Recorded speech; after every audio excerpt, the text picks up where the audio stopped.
Stop me if you've heard this one before. An entry-level job paying peanuts with no benefits at a company you've barely heard of. Oh, and they want you to have 3 years experience in a similar role and preferably a master's degree. It's like asking for a Michelin star chef to flip burgers at the local takeaway. Why the heck are entry-level jobs not entry-level anymore? The latest jobs report says there's widespread hiring, but one man's quest to find a job is raising questions about the labor shortage. He applied to over 60 entry-level positions, got a few interviews, 0 job offers. It's not just him. This is happening everywhere. The job market feels like a rigged game. The job search is tough enough as it is, and now it feels like companies are making it even harder. Endless online forms, multiple interview rounds, getting ghosted, it's enough to drive anyone crazy. It's like an obstacle course designed to weed out all but the most persistent or desperate candidates. And it's not just frustrating for job seekers, it's bad for businesses too. Attracting top talent is crucial for success. If companies make their application process too difficult, they'll only get the most desperate candidates, rarely the best ones. It's like throwing a party and only inviting people who are so lonely they'll RSVP to anything. Asking for years of experience for entry-level jobs is just as ridiculous. Sure, it sounds great to get an experienced worker for cheap, but there's usually a reason they're applying for entry-level jobs in a field they've been in for years. Maybe they're switching careers. Maybe they had a gap in their resume, or maybe they're just not that great at their job. Studies show overqualified candidates don't necessarily outperform others, and underpaying for talent costs companies in the long run. It's like buying a Ferrari and only driving it in first gear. You're not getting the full value. Plus, bloated hiring processes are expensive.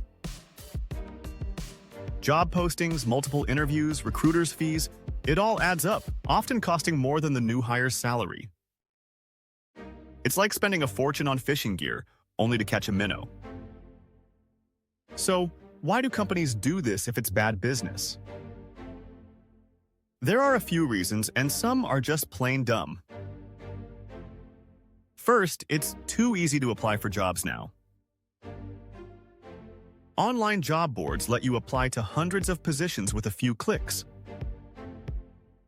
Companies get swamped with applications, so they make the process harder to filter people out. They use online forms, AI-powered systems, keyword filters. It's like a digital obstacle course.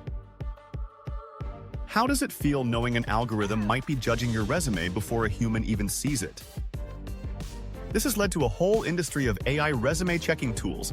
It's a bit of a wild west out there. Second, companies want to cover their backs legally.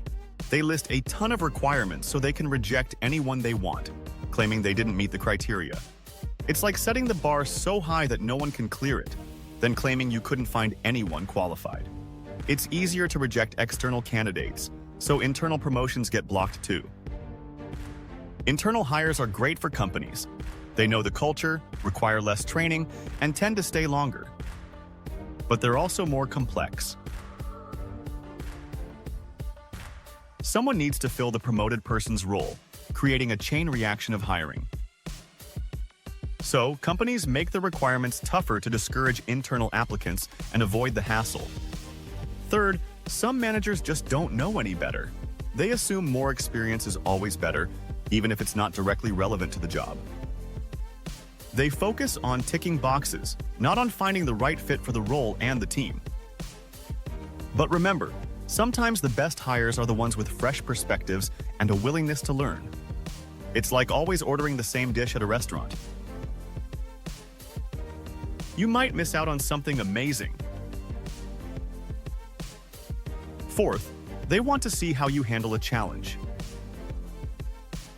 Even if you don't have all the listed experience, how you address that gap in an interview matters.